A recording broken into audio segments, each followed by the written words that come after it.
நம்ம Ashwin sweets and snacks export பண்றதுக்கு 7373041434 மற்றும் www.ashwinsweets.com கான்டாக்ட் பண்ணுங்க.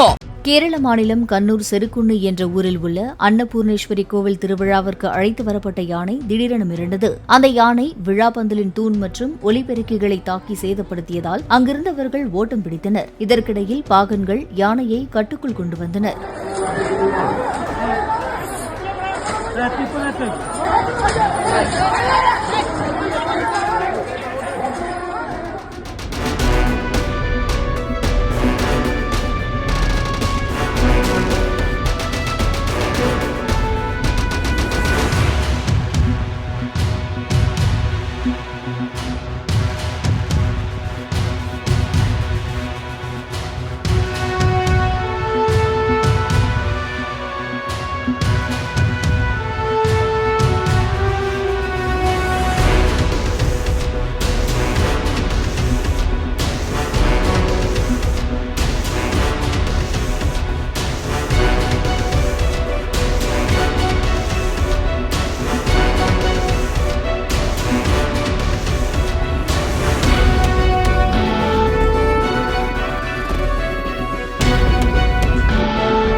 நம்ம Ashwin sweets and snacks export பண்றதுக்கு 7373041434 மற்றும் www.ashwinsweets.com கான்டாக்ட் பண்ணுங்க.